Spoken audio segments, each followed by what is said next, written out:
Good afternoon. Let's invite Dr. Paunami Ma'am, Associate Professor, NIT Calicut, to continue the session on topic Intelligent Healthcare System AI, Data and Clinical Innovation, Part 2. Ma'am, please. Good afternoon.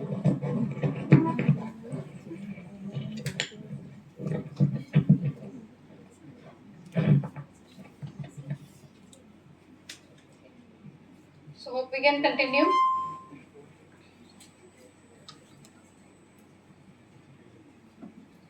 So our part two is slightly different from part one. In the part one, we used our time to refresh the basic concepts, machine learning, but we don't in detail look at deep learning. Maybe few things are new to you, but it's okay anyway. On the course of time, you will pick it up. Hope I'm audible to this last row.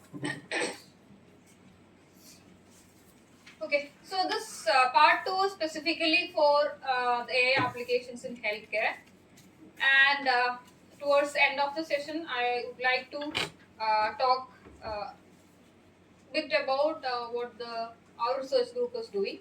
Very few case studies.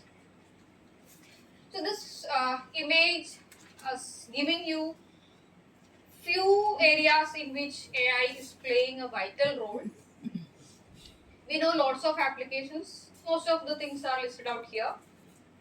Automated and assisted diagnosis and treatment. This is the one area where we spend lots of time and there's lots of research going on. Real-time patient prioritization and triage in case of critical care.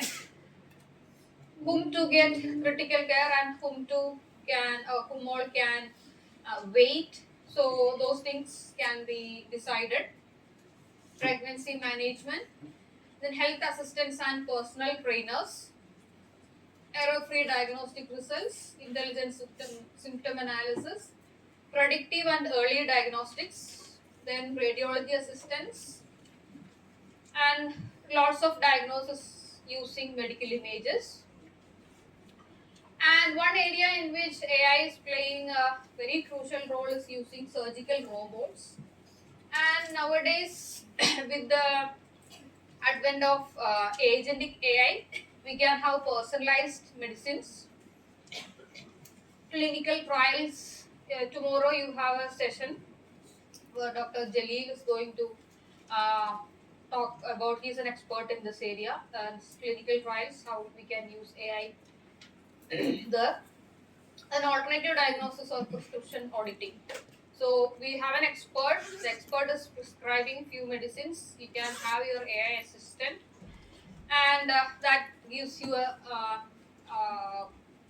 second opinion kind of. Then in case of on this the fourth quadrant, you can see data mining and analytic, drug discovery, drug design, pandemic detection, vaccine development, etc. So there are lots of AI applications in healthcare. So they are basically in the patient care or in medical imaging and diagnostics and research development and the daily routine what a physician is doing. So AI can play an assistive role or as a second opinion. So lots of roles AI can play. When we look at the data ecosystem that's present in healthcare setup, you can see there are 5 V's existing: volume, velocity, variety, veracity, and value.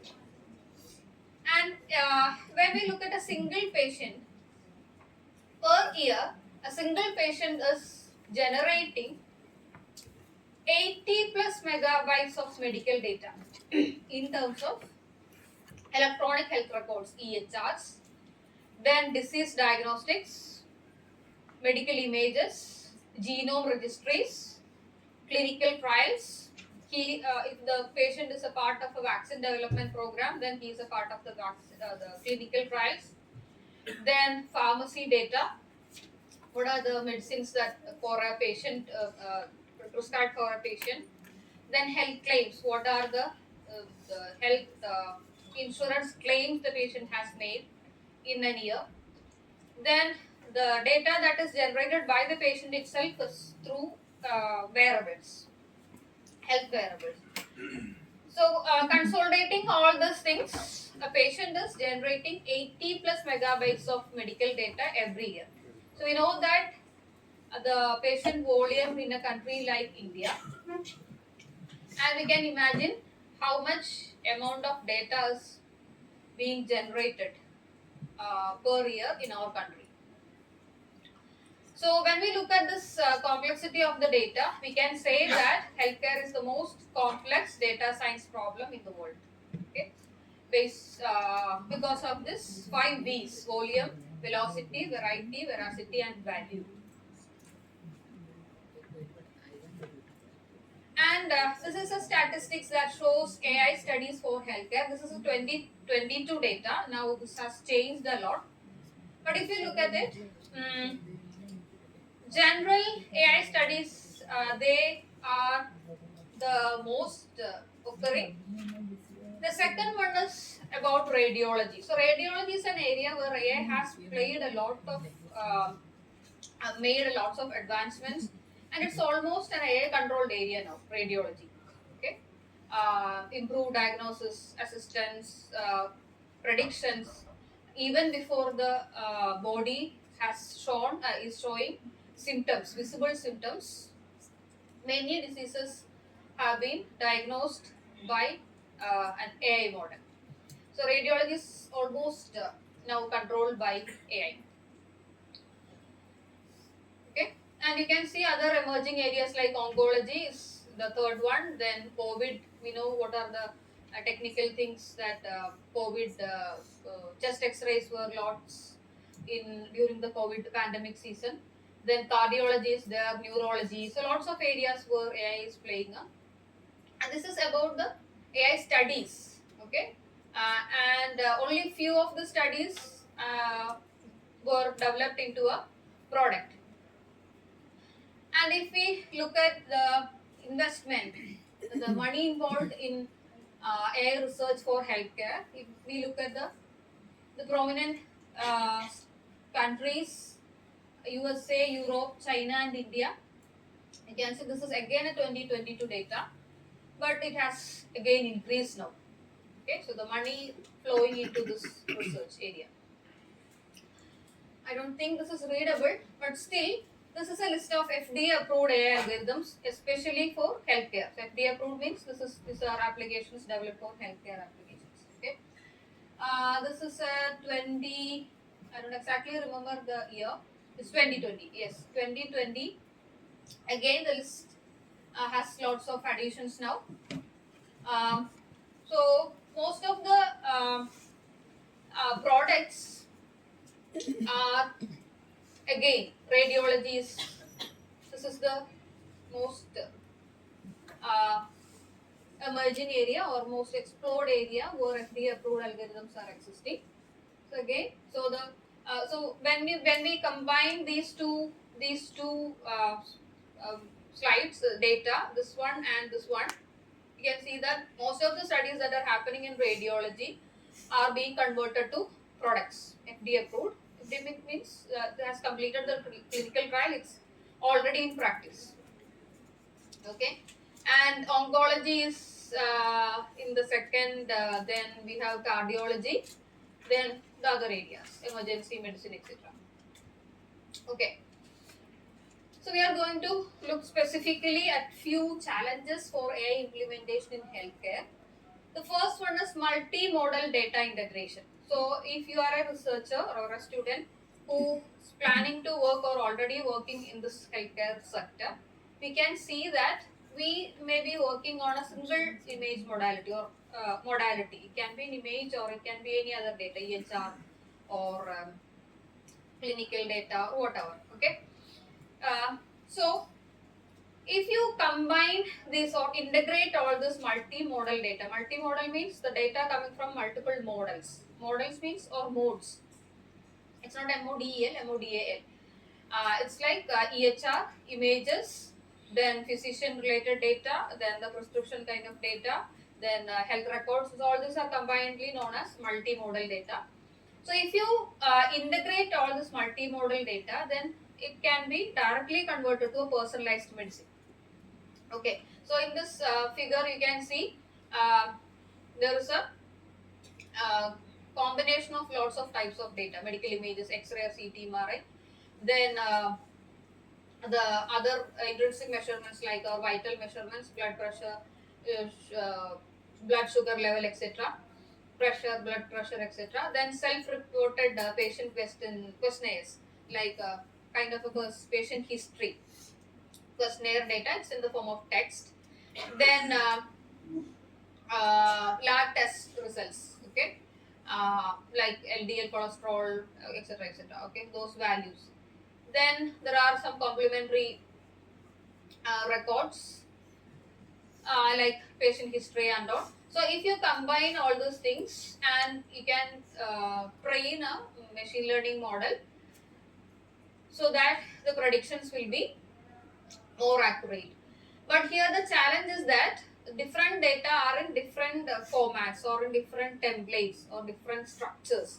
Some of the data is highly structured, some of them are highly unstructured, for example EHRs, or they are in the form of text. Okay, so those may be handwritten notes, etc. So those are unstructured data. First challenge is to digitize this data. Once they are digitized, then their format is different. Some are in the form of images, some are in the form of numbers, some are in the form of text, etc. So integrating them is heavily complex, but once you combine them, you can get very promising results. So such a study is given here. It is published in 2023. So they combined MRI, PET, EHRs, then MRI plus PET registered data, MRI, PET plus EHR plus SNP. So you can see when individual modalities are taken and if the combined multimodal data integration is happening, then the accuracy of the disease prediction has significantly improved, and overall accuracy has improved to 66 compared to individual modalities. And so this is a study for detecting this mild cognitive impairment in the human brain, which leads to Alzheimer's disease. So the categories of classification are CN, the cognitive normal, then mild cognitive impairment, MCI, and finally AD, Alzheimer's disease. So specificity also has highly improved. So this is the advantage of combining multiple models of data. Next one is multi-site data harmonization. So in our previous session, our medical expert has given a study that they had completed in their center. Um, the next phase they can take up is like combine multiple centric data, multi-centric data. So that improves the generalizability of the model that we all know. So that is also a challenge because multiple senders, they follow different protocols. They use different machineries. Their expertise is different. Okay, so when there are annotations, data annotations that varies from expert to expert. So subjective variability will be there. So multi-site data harmonization is a very crucial challenge, and the solution is to have a centralized research data repository. Everyone has to comply to all the guidelines. Then the data will be in the uniform structure. Then research can move forward because the data is now in a very structured form.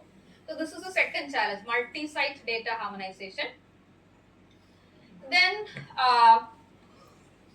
if you look at the research publications that are coming up every year in this particular area in healthcare, you can see there are millions of research publications coming up. But which all are meeting the clinical quality? That is the next question. Okay. So we know that not all those publications are converted to a product. So research means clinical quality is very rare. So when you do your research, you have to make sure that your research meets clinical quality. Otherwise, the time that you spend on your research is wasted, because that's now it's of no use to anyone. If the research has to meet the clinical quality, there should be uh, that seamless integration between the expert teams should be there, and they have to understand all the terms and terminologies from both the sides. Then only the model development will be effective. So here you can see lots of such publications where the research is definitely meeting the clinical quality. In 2023, in the Journal of BHI from IEEE, they are directly converting this research into a product. Then you can see lots of other publications also. Okay. Domain adaptation. The third one is again a very recent technique where you can use unlabeled data to be useful for clinical studies. So when we talk about data is the most important component of a machine learning setup. So we have to make sure that quality data is there to train your model. Good models need clean, relevant, and sufficient data. So there were questions when we do research that arise in our mind, like how much amount of data is required, etc., etc. So whether 100 images are enough, whether how 500 images are enough, etc. But there is no such limit. Uh, Whatever data or how much data is available for you, you have to use the whole data to train your model, and it should be clean and relevant to the study. The noise removal should always be there. Then there should be bias-free data, bias in the form, all the possible forms, gender, race, and all those this geographical bias. Everything has to be removed from the data.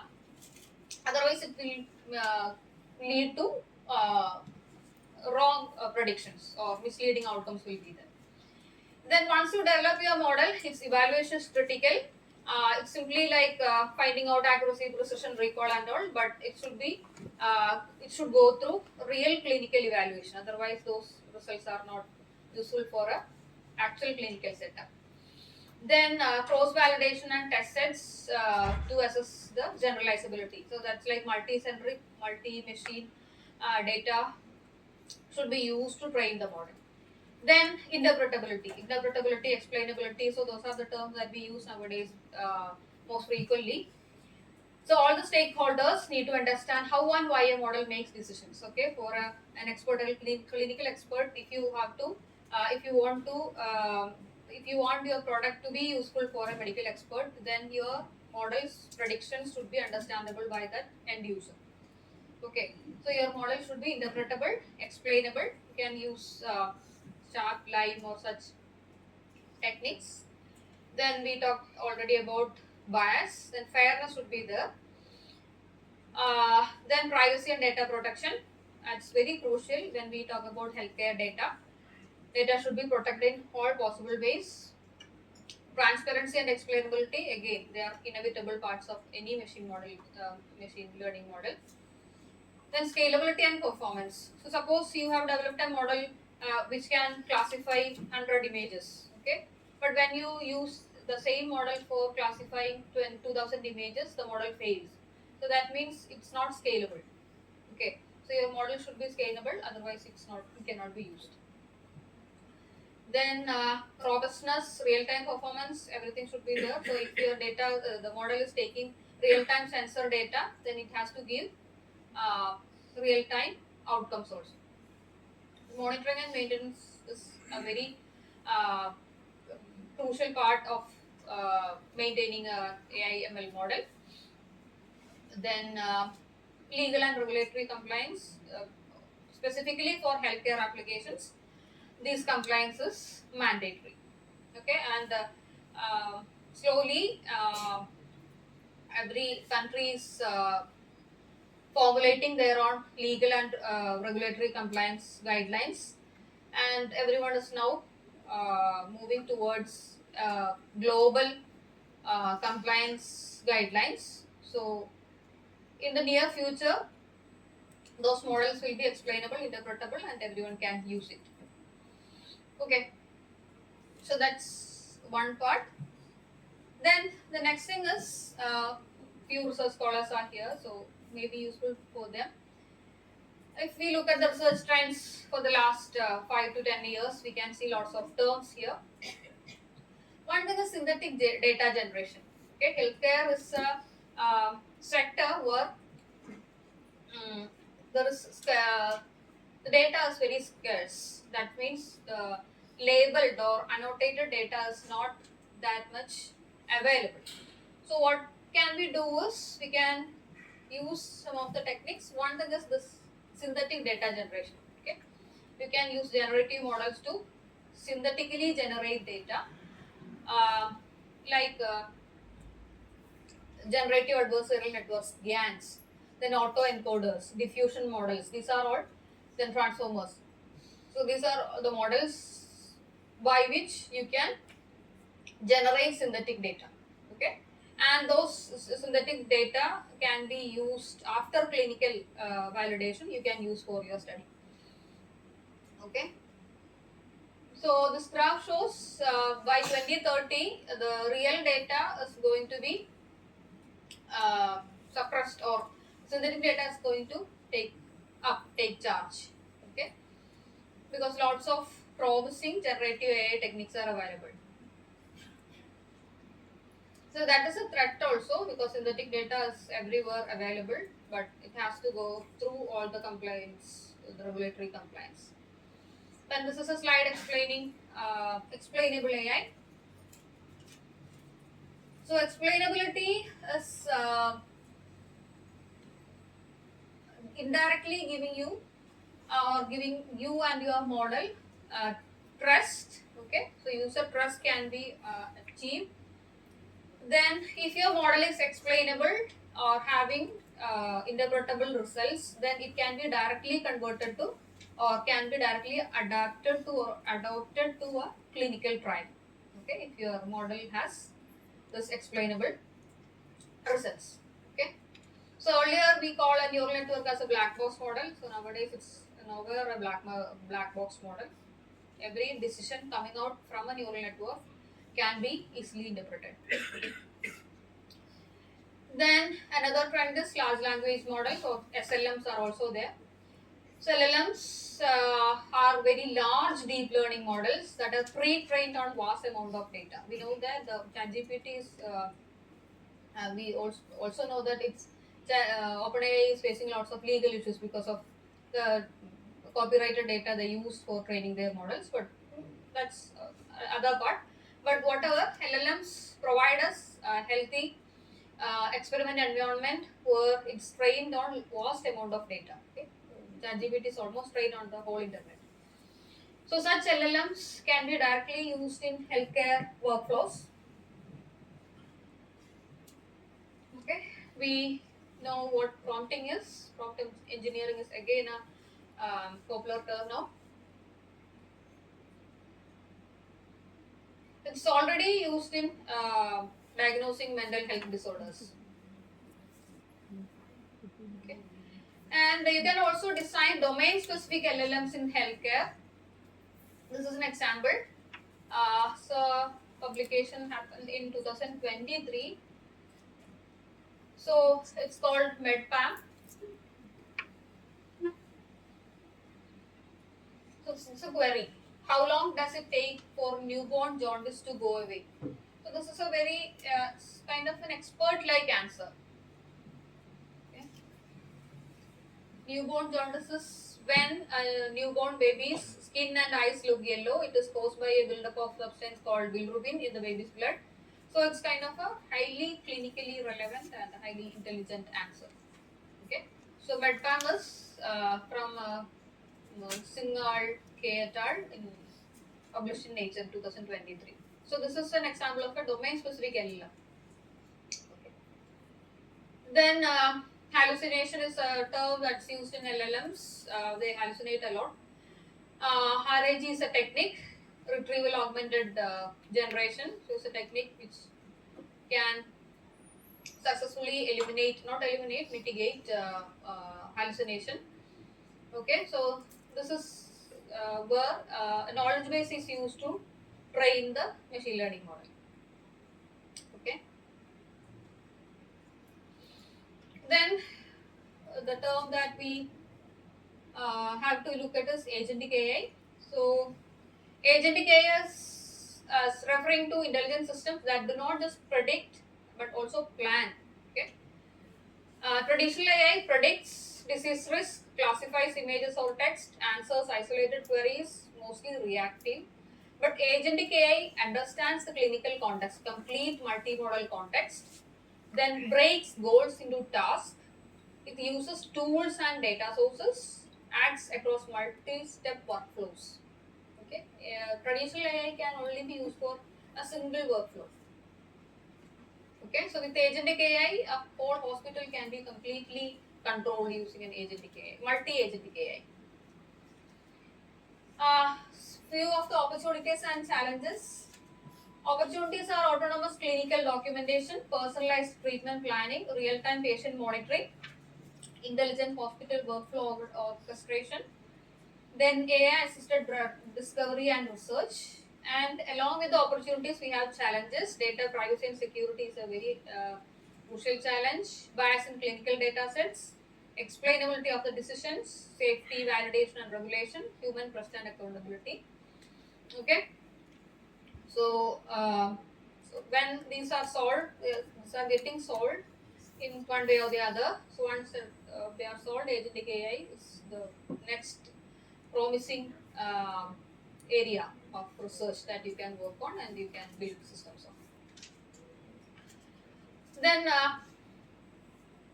few of the innovative research ideas that you can work on. These are only some terms. Okay, you can work on any level of any of these terms. Medical foundation models for healthcare. So do you know what a foundation model is? Foundation model, that term is used lots of occasions. Foundation model.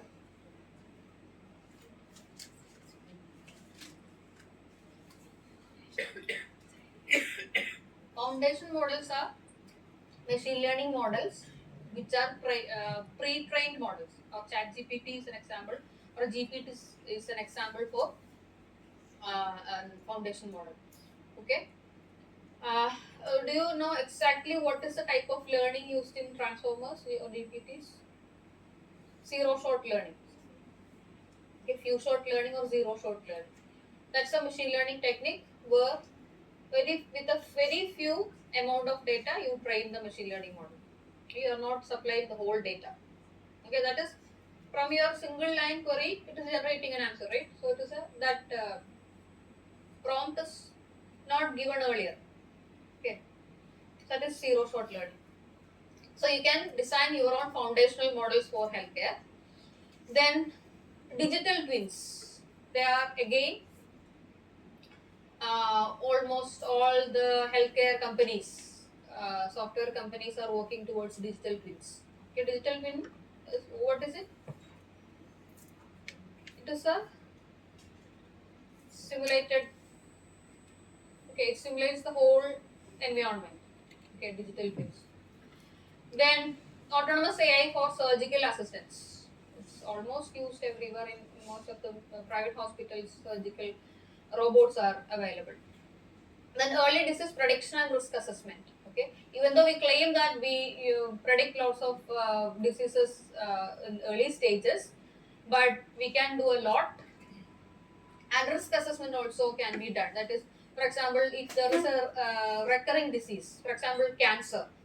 So one person has completely cured from cancer. So if maybe at a later stage, after 5 years or 10 years, if the person will develop, whether the person will develop or the cancer will recur or not. So such risk assessments can be done if you do all these kinds of multimodal data integration.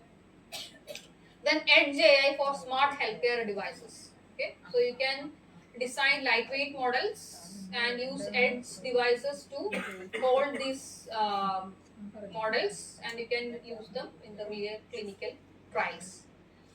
Then synthetic medical data generation we have seen now. Then explainable AI in clinical decision systems. Okay, all the existing systems you can uh, bring in explainability component into the existing systems. Then multimodal AI for cancer diagnosis. Cancer is a very complex disease, so even a healthy person on a fine morning can get diagnosed with cancer without any history or anything. So, what is a reason for that? So, there may be some hints or symptoms in the genetic data or something.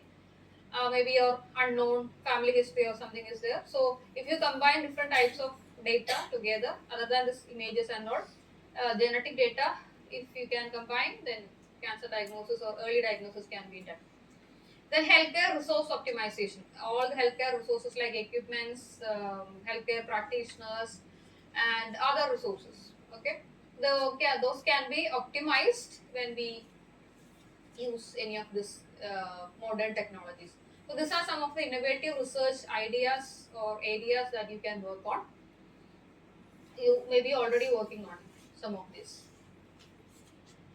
So with that, again, one part is over, and this is about our research group and the research collaborations that we have. Uh, Primarily on we have four medical collaborators: Government Medical College Calicut, MVRCCRI, IMHANS Calicut, Institute of Medical Health and Neurosciences Calicut, Government Dental Colleges Calicut and Trivandrum. And the problems that we work with them, some of them already completed, and we are working on other things. And with the Government Medical College Calicut, we are currently working on bladder anomaly detection. And this kind of low grade tumors, how we can uh, detect low grade tumors from urine samples. Then the other one is kidney related diseases, okay, from uh, renal biopsy images. Then diagnosis of urothelial cell carcinoma from urine cytology, histopathological data analysis and correlation studies.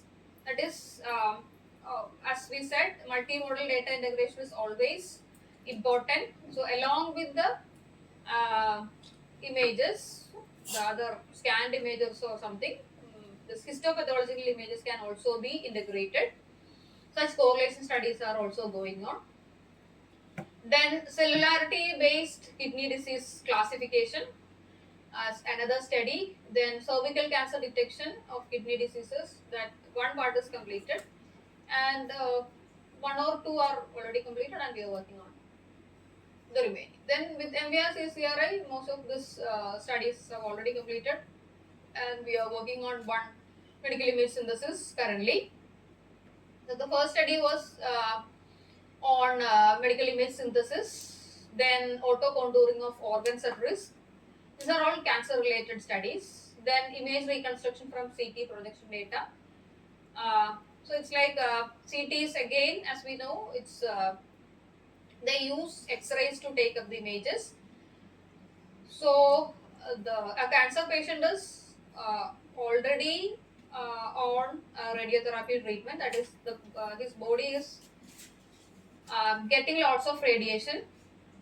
So along with that radiation, this person is continuously undergoing different types of scans. Okay, so if it is a CT scan, his body is absorbing X-rays. So one thing we can do is the radio exposure can be reduced. So by intelligently optimizing the image reconstruction task. Okay. Then with IMHANS Calicut, we have just started AI and NLP techniques for investigating mental disorders. Then Government Dental College, Calcutta and Trivandrum. There are very specific studies, automated root canal treatment support using panoramic X-rays, investigation of broken file retrieval during root canal treatment. So, two specific studies that we are doing with dental colleges. And there are lots, few more, I have not listed here. Now, regarding few of the publications, I would like to consider medical image synthesis as a case study. Uh,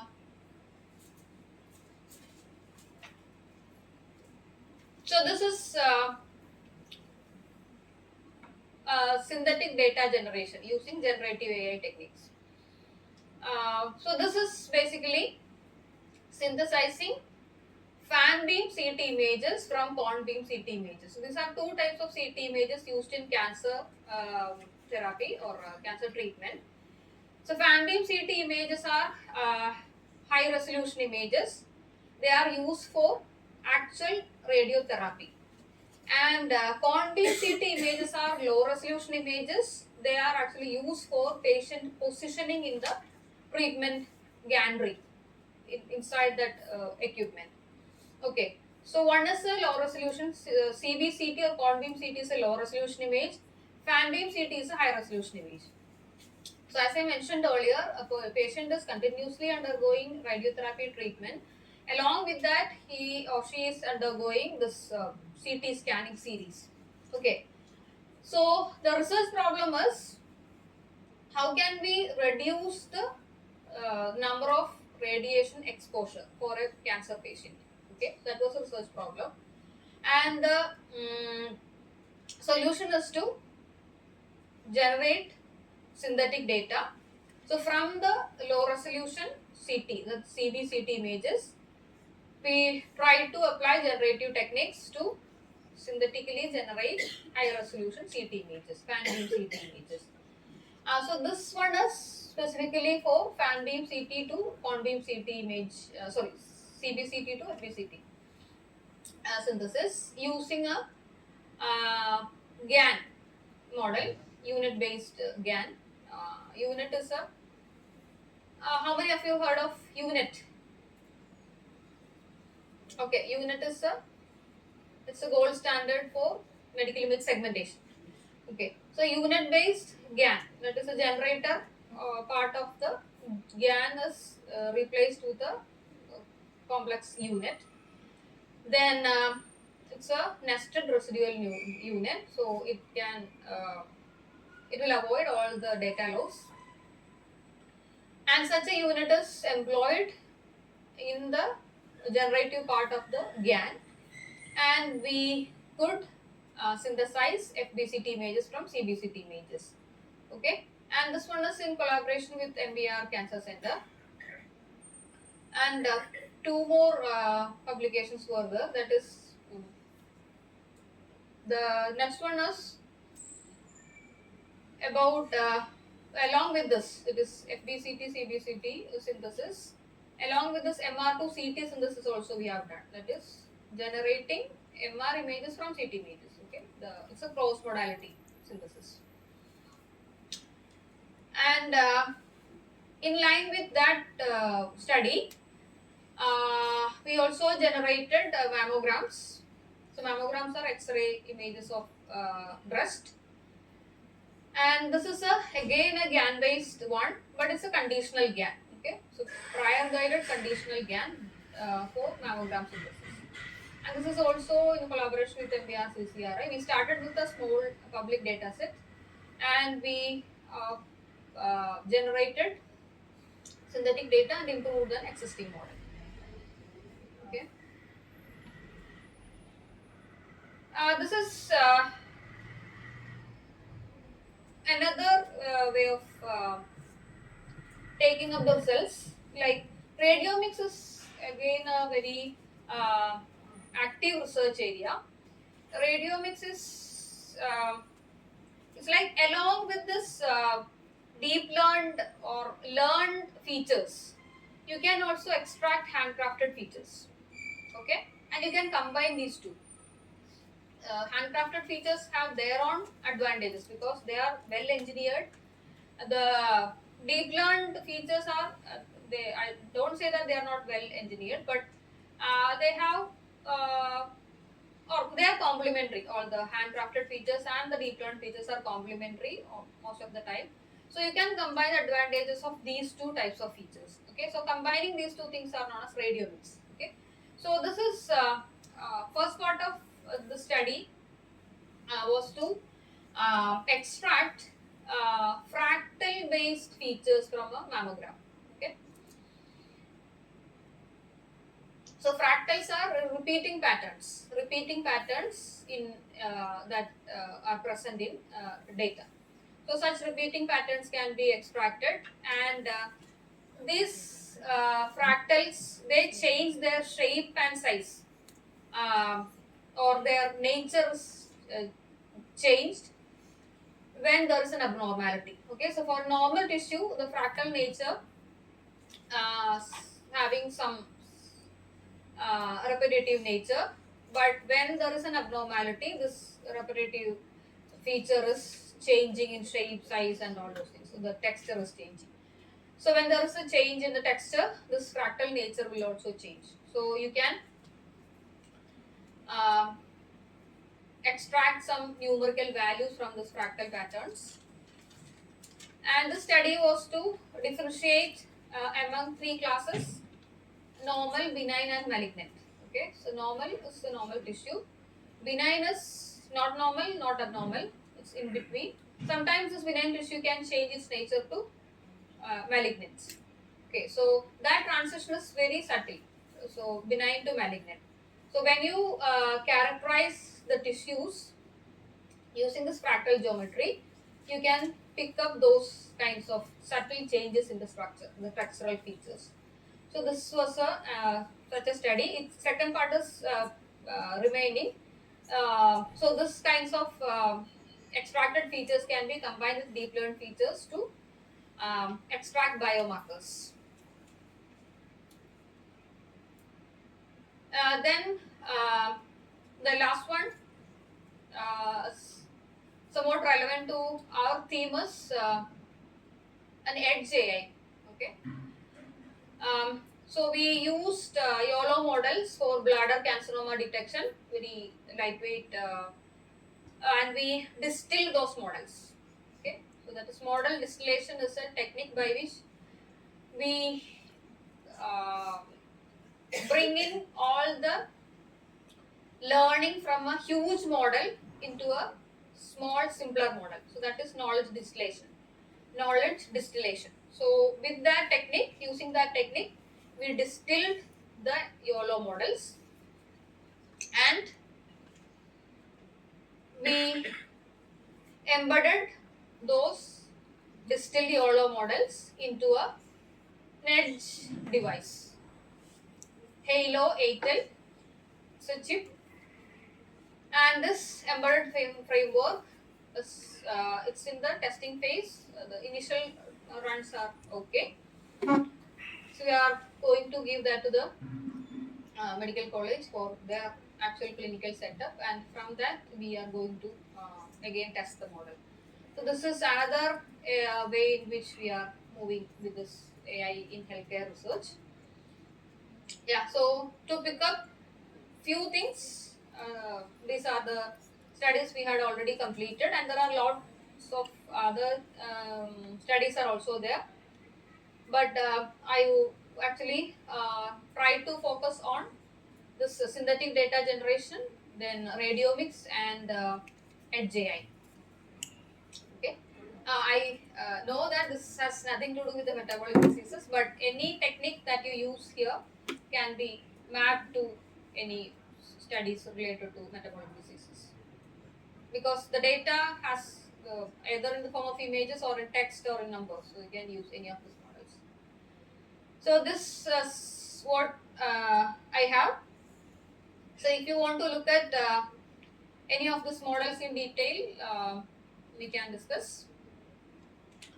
So like how a GAN works, how does a distillation model works, how does then a diffusion model work, then transformers, visual transformers. So there are lots of models available. Okay, so which one has to be used? We conduct an ablation study always. Ablation study, it's kind of a component by component analysis of the model. Okay, we remove one part of the model and we train the model. We look at it and we interchange the components, and we find a very perfect combination for the task that we have to solve. Okay, that's called ablation study. So with the help of ablation studies, we designed or developed all these models. Okay, and one thing that is not directly related to this is segmentation, auto segmentation of different organs at risk. That is, organs at risk are critical organs. They surround the tumor. For example, optical nerve, heart, then such organs. Okay, so if there is a patient having lung abnormality, it's a lung carcinoma or something, then when we give radiation uh, to the affected cells in the lungs, heart is a very critical organ. Okay, so the radiation does not go to this surrounding critical organs.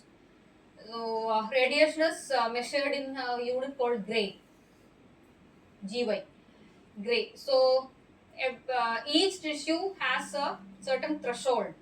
So beyond that, if the radiation goes to that organ, it will be completely damaged. Okay.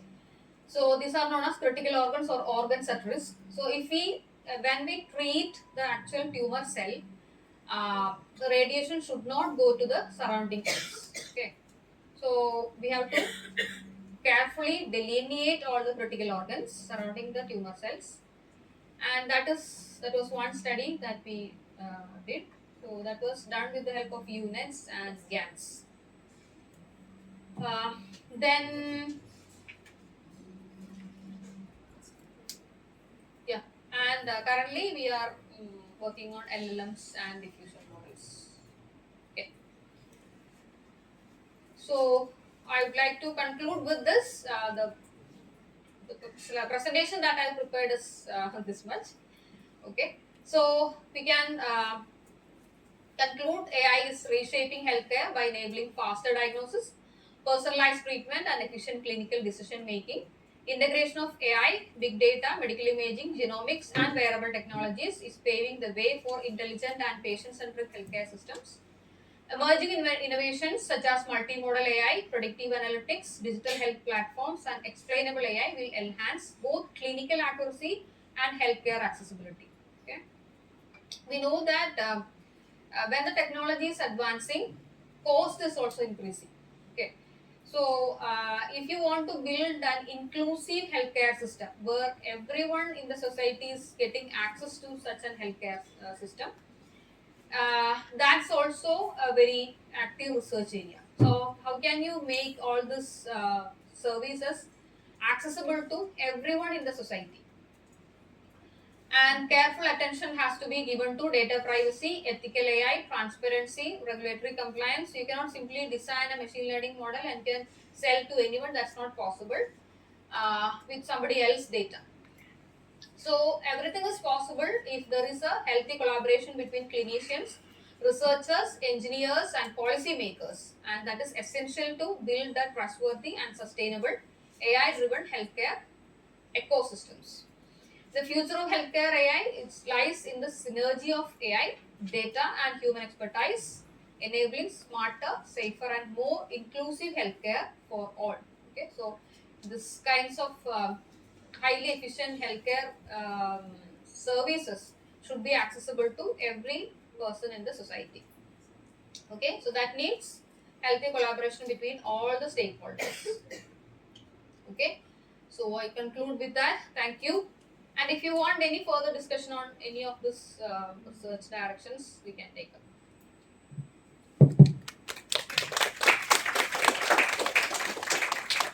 Thank you, ma'am, for the informative session. Now, we invite questions from the audience so that we can make the session more interactive. And we have time.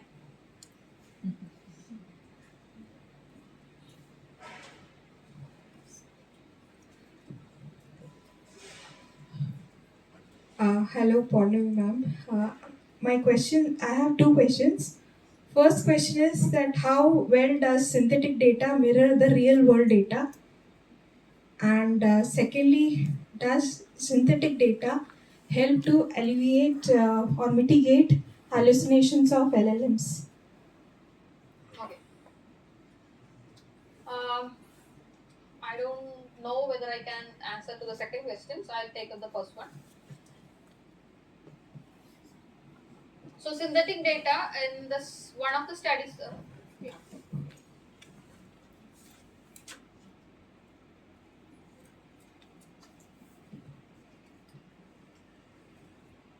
So in the study that I presented here for the mammogram case,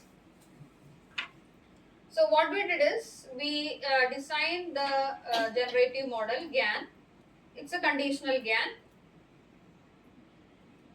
We generated the data, and conditional GAN means usually a GAN generates data from noise inputs. Maybe you know. But this is a conditional GAN, so we condition this data production or data generation. Sorry, that is we want a specific type of image to be generated. Okay, so that is why we use a conditional GAN.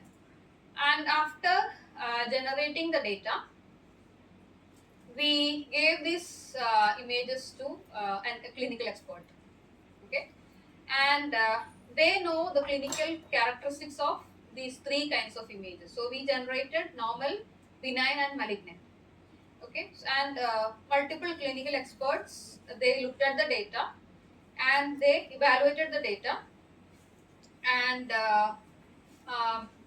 above 92 percentage, if I correctly remember, 92 percentage confidence was received from the confidence level was received from the medical expert. So that means the generated data can be used in a actual clinical study. Can it Okay. be biased also? Can be Can it be biased also? in what way? Like I don't treat. I don't know much about synthetic data, but Since, like you said, no, you said about inclusivity. Yes. Somewhere you said about. Yes, yes. So somewhere it may happen that thing is not Yes. considered for Yes, certain that data. is why we gave these images for a clinical expert to evaluate. Okay, and if they give us enough confidence, then we can use that for training our model. Okay, so every time that is the best thing you can do. Once you generate the data, then you can ask the help of an expert to evaluate the data. Then only you can use them for actually training the model. So in case of synthetic data in LLMs and how they affect hallucination, hallucination is basically something that's not related to synthetic data. Hallucination is Like you said, the RAG model. RAG model RAG always feeds with authentic data, right? yes, yes. So if synthetic data also imitates that characteristic, so I Yes. think to some extent it may affect, Yes, yes. mitigate it. Yes. It has pros and cons. Synthetic data has pros and cons. That is why we have lots of regulations. How can we use, how much amount of synthetic data can be used, etc. So we cannot completely train a model with full synthetic data. Okay, so there are unsupervised domain adaptation techniques. Lots of learning techniques are there to escape from all those things.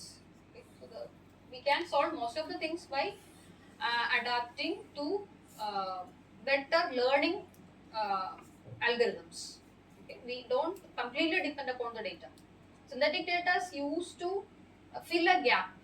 Okay, it's not completely replace the actual data. So we can fill in the gaps. That is, suppose expert level data is there, but that's not enough to train a model.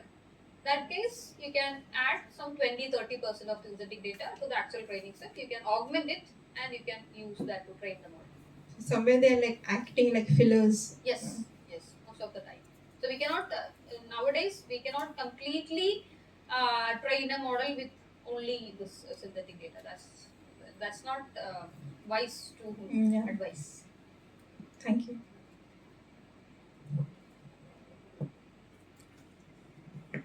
Anybody else?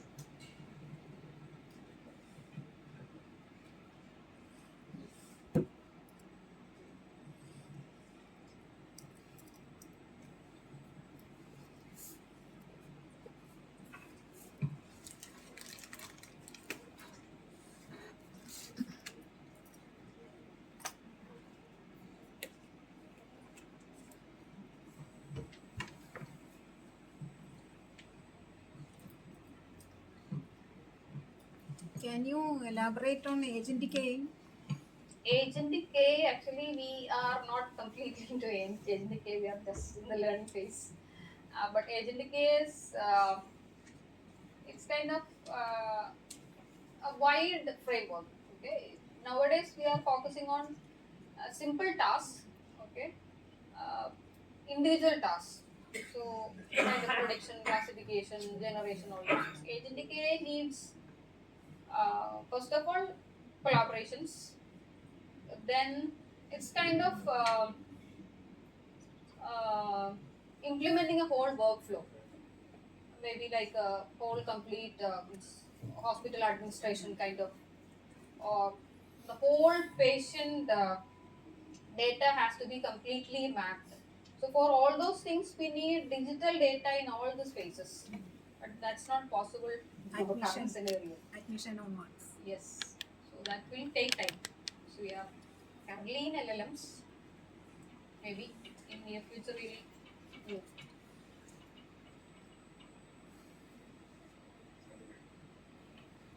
Okay, thank you, ma'am, for a wonderful session.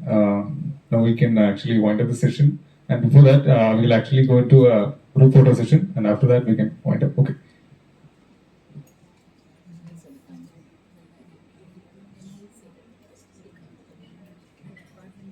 First, I'd like to request all of the Computer Science School of Computer Science students to come forward.